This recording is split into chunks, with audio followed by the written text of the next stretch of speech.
আসসালামু আলাইকুম। আমরা এই সেমিনারটি আয়োজন করার পেছনে অন্যতম কারণ হচ্ছে যে দক্ষিণ এশিয়ার যে সমস্ত উচ্চ শিক্ষা প্রতিষ্ঠান রয়েছে তাদের মধ্যে একটা সহযোগিতা করা, এবং আমরা যেটা চাচ্ছি সেটা হলো যে দক্ষিণ এশিয়ার দেশগুলোর মধ্যে যে আন্তর্জাতিক মানের শিক্ষা প্রতিষ্ঠান রয়েছে তার মধ্যে একটা ফেডারেশন করা বা যোগাযোগ রক্ষা করা। কিন্তু সমস্যা হলো যে দক্ষিণ এশিয়ার বড় একটা দেশ ভারত, তাদের সহযোগিতা দরকার। কারণ এই ভারতে রয়েছে বিখ্যাত অনেক ইউনিভার্সিটি, তাছাড়াও আপনার পাকিস্তান, শ্রীলঙ্কা, মালদ্বীপ সহ আপনার সারা দক্ষিণ এশিয়ায় যে ধরনের উচ্চ শিক্ষা দরকার সেটাকে নোটিস করা। আমরা যেটা এই সেমিনারের আয়োজনের অন্যতম উদ্দেশ্য হলো যে দক্ষিণ এশিয়ার শিক্ষা ব্যবস্থার ওভারঅল মান উন্নয়ন কিভাবে করা যায়।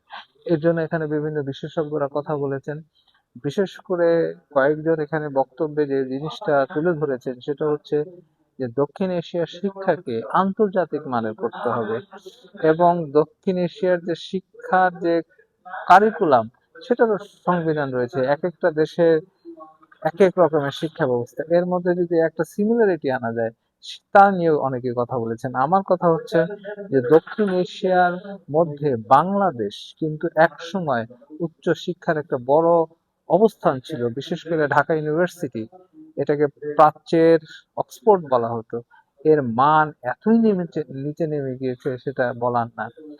দক্ষিণ এশিয়ার অন্যান্য ইউনিভার্সিটির সাথে একটা যদি যোগাযোগ রাখা যায়, জয়েন্ট ভেঞ্চারে কাজ করা যায়, তাহলে কিন্তু অনেক বেশি সুবিধা। আমরা সবসময় আমেরিকা, আমরা সবসময় কি করি, ইংল্যান্ডের দিকে তাকিয়ে থাকি, কিন্তু দক্ষিণ এশিয়ার এডুকেশন সিস্টেম গুলা বা ইউনিভার্সিটি গুলোর সাথে শুধু যোগাযোগ এবং যৌথ উদ্যোগে কাজ করা যায় তাহলে আমাদের খরচ কম হবে।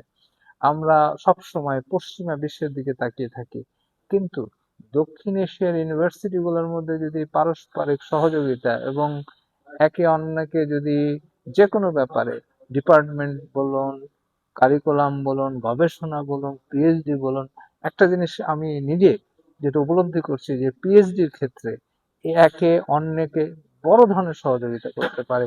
একটা ছেলে যে পিএইচডি করবে, এই যে ভারতের, পাকিস্তানের, নেপালে, শ্রীলঙ্কায়, মালদ্বীপে বিভিন্ন ধরনের পিএইচডি যারা করতেছে জয়েন্টলি কাজ করা যেতে পারে।